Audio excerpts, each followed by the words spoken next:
Tadej, iskrene čestitke.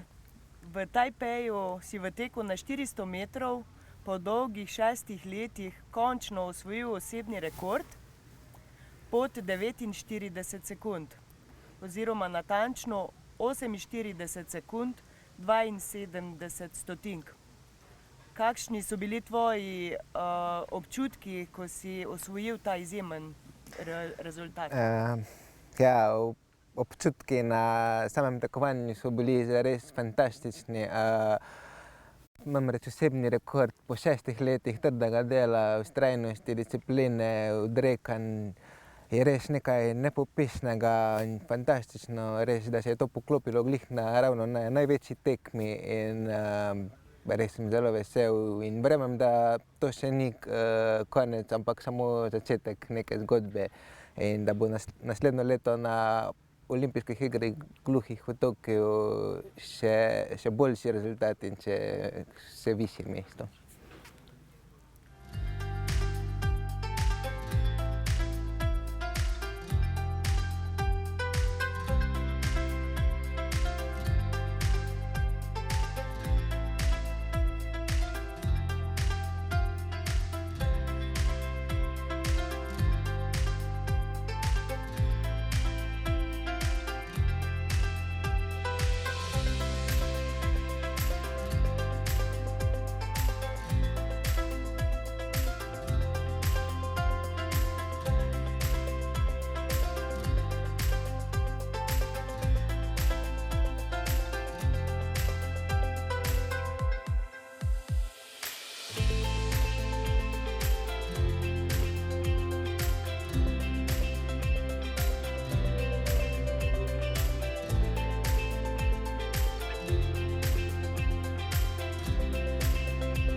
Gremo v zgodovino. Kdo te je navdušil v atletiki oziroma kraljici športa? Za atletiko so me v bistvu navdušili moji starši, namreč kot otrok sem bil zelo aktiven, živahen in so iskali nek šport, kamor bi me lahko usmerili, da bi lahko usmeril svojo energijo. In moja sestra se je takrat ukvarjala z atletiko in tako sem prišel hitro v atletske vode.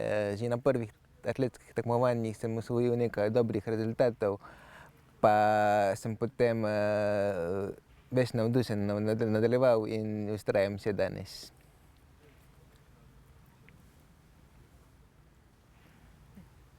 Se spomniš tvojega prvega nastopa med gluhimi, ko je bilo evropsko prvenstvo pred 9 leti? Kakšna je razlika tekmovati med gluhimi oziroma med slišečimi? V bistvu svojega prvega evropskega prvenstva gluhih še vedno zelo spominjam, spomini so zelo živi. Namreč takrat se spomnim, da sem tekel v finalu evropskega prvenstva, tekel na 400 metrov in sem na koncu se boril za 3. mesto, lovil ravnotežje in malo za ciljno črto celo padel, ampak se je na koncu izplačalo z 3. mestom in medaljo. In takrat sem bil res zelo vesel. To je bila prva medalja na večjih tekmovanjih in res sem bil ponosen na to. Pa tudi danes, ko se spominjam nazaj, je v bistvu kar ugotavljam, da je bila kar velika razlika med atletskimi tekmovanji slišečih in gluhih. Namreč na štartu pri slišečih sploh nisem slišal starterja in sem se mogel orientirati po ostalih športnikih. Na tekmovanjih gluhih pa smo imeli vsak svojo štartno lučko in to je bilo veliko lažje za nas. Pa tudi ostali športniki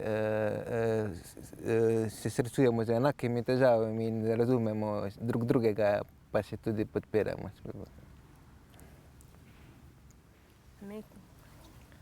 Leta 2018 si na članskem državnem prvenstvu prvi gluhi dobil medaljo. Kakšne so bile predpriprave za to tekmovanje, za ta uspeh, da so te sprejeli tudi v ta klub? Tistega leta v bistvu nisem imel na sporedu nobenega večjega tekmovanja, bil sem povsem razbremenjen, sproščen in sem v bistvu samega sebe presenetil z to medaljo na državnem prvenstvu slišečih športnikov. Dosegel sem tudi osebni rekord v dvorani in dobil sem tudi veliko čestitk tako iz slišečih krogov kot tudi gluhih in še vedno se zelo dobro spominjam teka in vesel sem, da sem predvsem to, da sem dokazal, da lahko tudi gluhi športniki smo lahko konkurenčni ostalim slišečim atletom in trdo se bom boril, da to ni bila zadnja medalja, da bo še veliko medalj tudi na slišečih tekmovanjih.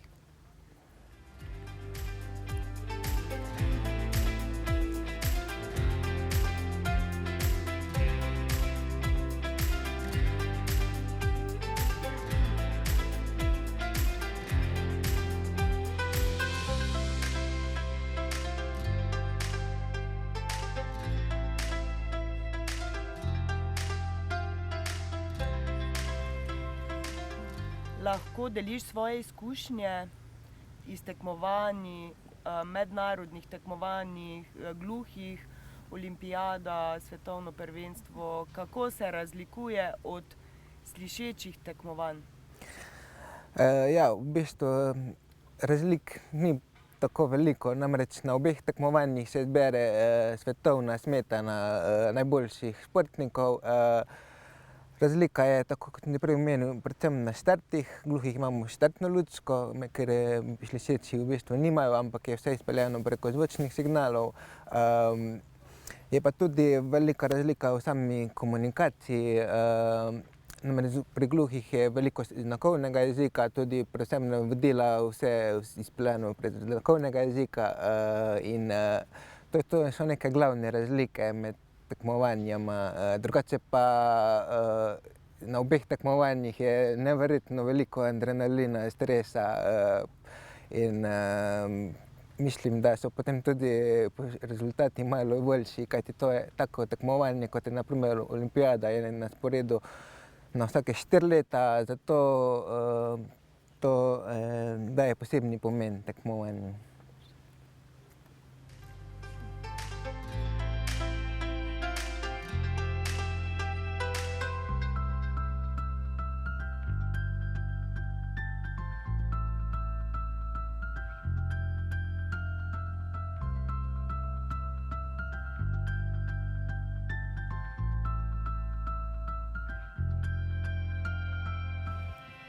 Katera pa je tvoja najtežja izkušnja v tvoji karieri? Najtežja izkušnja je zagotovo bila poškodba ahilove teteve, ki sem jo staknil kar kmalu po začetku priprav na poletne olimpijske igre gluhih v Braziliji.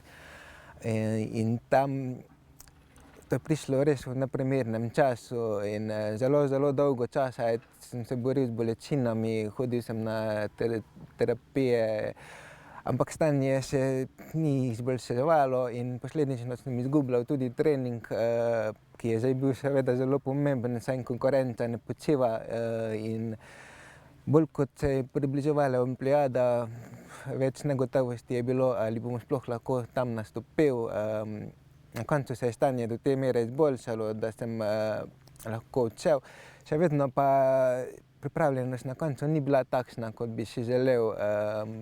Mogoče bi bilo boljše, če bi bilo malo kasneje, ampak je bila neka nova izkušnja za mene. Jaz sem vesel, da sem potem premagal to izkušnjo in prišel iz nje močnejši in to sem letos več kot dokazal z osebnim rekordom na 400 metrov.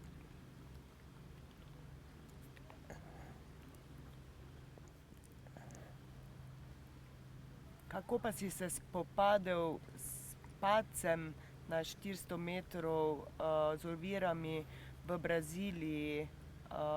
na olimpijadi. Kako si to izkušnjo prenesel naprej v naslednja tekmovanja? Ja, poletne olimpijske igre v Braziliji so bile na sporedu zelo zgodaj, v zares zgodnjem terminu, ki je zelo neobičajen za atletske razmere. Praktično ni bilo nobenih drugih tekmovanj.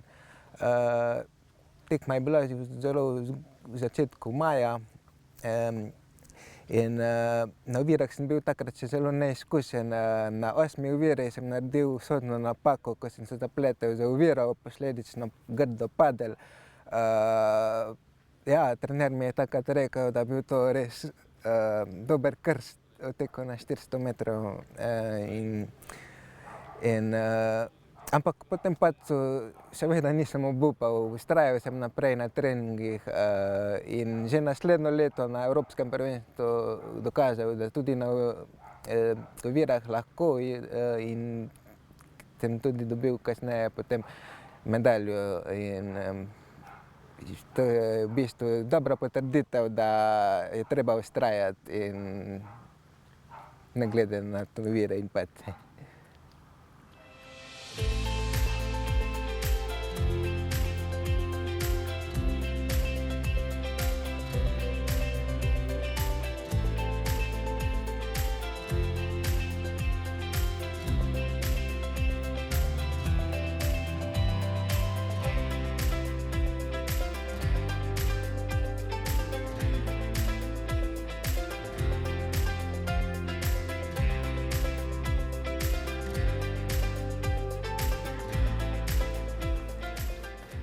Teku 400 metrov in 400 metrov z ovirami, to sta različni disciplini.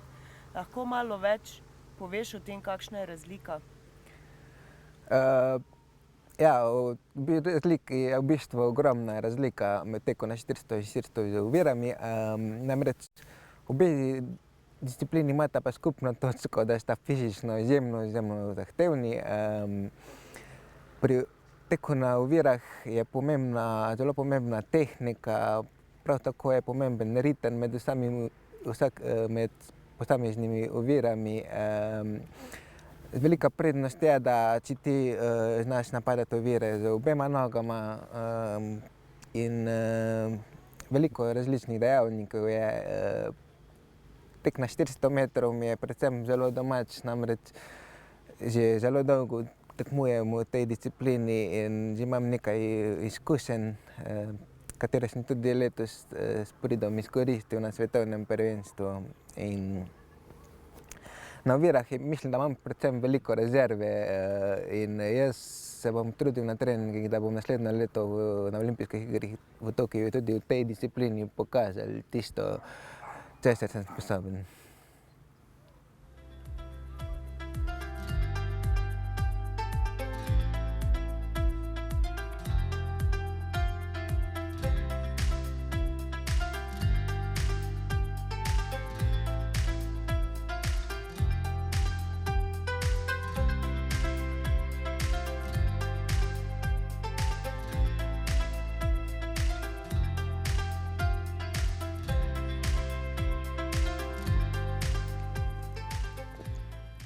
Kakšni so tvoji cilji za prihodnost? Ali boš ostal zvest svoji disciplini 400 metrov ali še boš dodal kakšno drugo disciplino?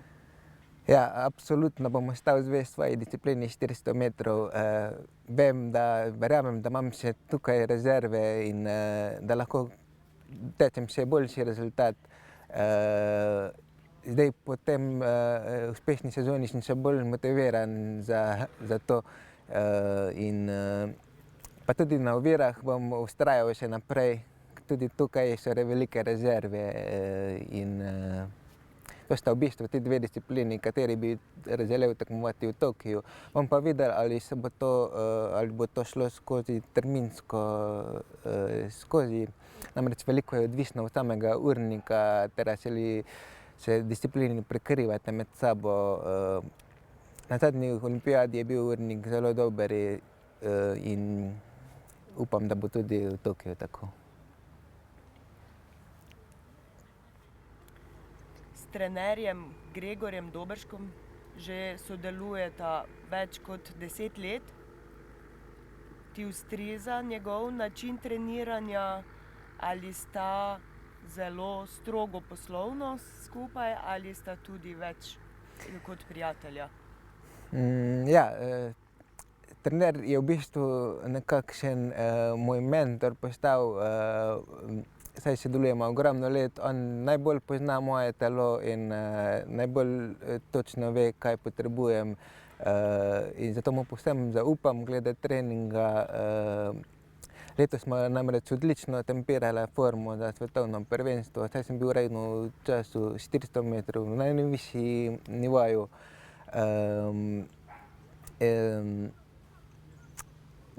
Zelo veliko mi pomaga tudi svoji nasveti v vsakdanjem življenju in mislim, da je to tisto, kar naredi neko posebno vez.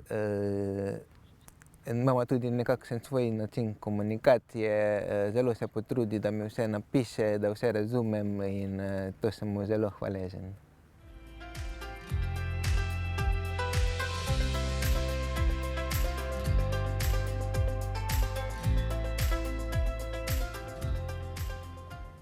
Uspešno si tudi zaključil študij mehatronike.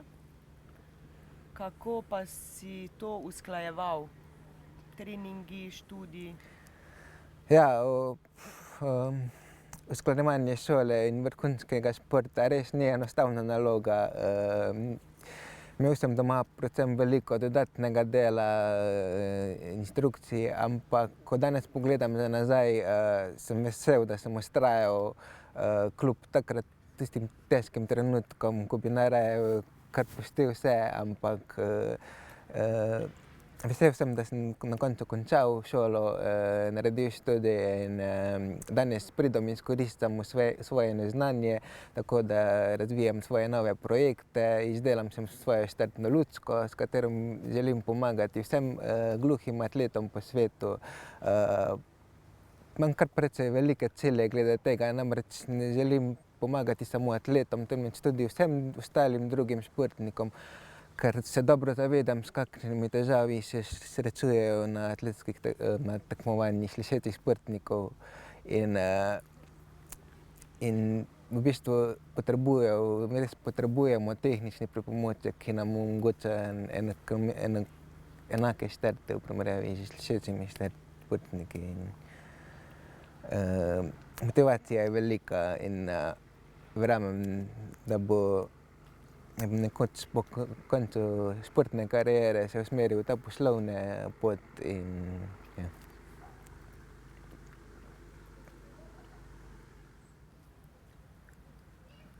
Kaj te najbolj razveseljuje razen atletike? Kaj počneš v svojem prostem času? V zadnjih letih veliko razvijam svoje lastne projekte, s katerim sem se kasneje prijavil tudi na različna podjetniška tekmovanja.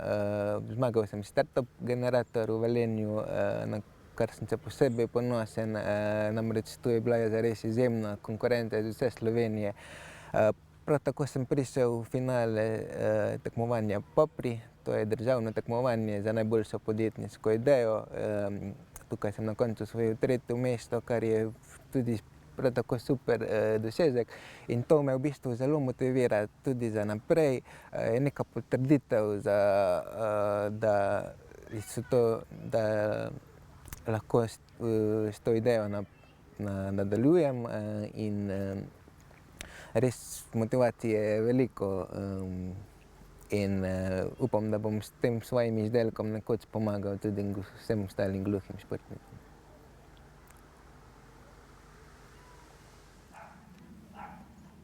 Do pred kratkim si bil zaposlen kot vrhunski športnik invalid v javni upravi. Drži, žal pa sem to zaposlitev kot vrhunskega športnika invalida izgubil samo 2 tedna pred odhodom na svetovno prvenstvo gluhih. To je bil kar velik šok, ampak zaradi svetovnega se nisem smel preveč obremenjevati s tem. Namreč do izgube zaposlitve je prišlo zaradi tega, ker na prejšnjem evropskem prvenstvu je bila ena država premalo za podaljšanje zaposlitve, kljub temu, da smo tam osvojili 2 bronasti medalji, ni bilo dovolj. Pisal sem na Olimpijski komite Slovenije, da bi mogoče izredno podaljšali kategorizacijo, ampak žal je bila moja prošnja zavrnjena. Škoda je predvsem zaradi tega, ker je na evropskih tleh že več kot 2 leti poteka vojna in posledično sta 2 državi izključeni. Pa tudi težje je izpolnjevati minimalne pogoje. Sem pa potem kasneje na svetovnem prvenstvu gluhih v obeh disciplinah potrdil kategorizacijo in si podaljšal status za 2 leti. Žal še vedno ne vem, ali bo to prineslo nazaj zaposlitev ali ne. Jaz srčno upam, da se bo to zgodilo, saj drugo leto je zelo pomembno zaradi poletne olimpijske igre gluhih v Tokiu. In seveda to ogromno pomeni ta zaposlitev, saj smo lahko 100% posvečeni športu. Upam, verjamem, da bo pozitivna rešitev, sicer pa bom mogla poiskati neko drugo službo in ja. Kako pa te je atletika oblikovala kot osebo in kako je vplivala na tvoje vsakdanje življenje? Ja, atletika ima v bistvu ogromen vpliv na moje življenje, namreč brez nje si ne znam več predstavljati življenja. Ko si enkrat toliko časa posvečen nekemu športu, si res čisto notri in sem zelo ponosen na vse stvari, pozitivne lastnosti, ki jih je prinesla atletika. To so vztrajnost, disciplina, možnost hitrega učenja, premagovanje ovir in še bi lahko našteval. In te lastnosti bodo zagotovo prišle prav v nadaljevanju življenja. Ja.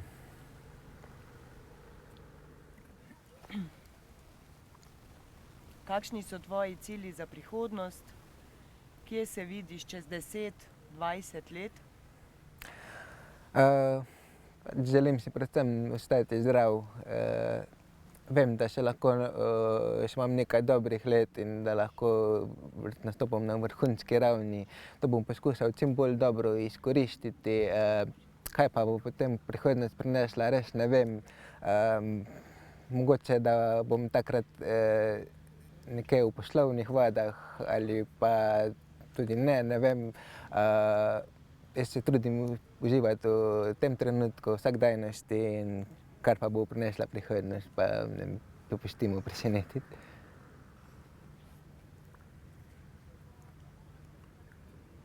Kaj pa bi na koncu povedal mladim športnikom, ki se ukvarjajo s športom? Kakšne pozitivne besede? Želim povedati predvsem to, da naj ne obupajo v prvi oviri. Ni pomembno, kolikokrat padeš, ampak pomembno je to, kolikokrat se pobereš. Ovire so zagotovo in vedno bodo, ampak vse se da. Samo zaupajte svoji poti, svojemu poslanstvu in vztrajajte. Hvala, da si vzel čas za intervju. Želim ti še veliko uspeha in da bom slišala še naprej veliko tvojih uspehov. Hvala.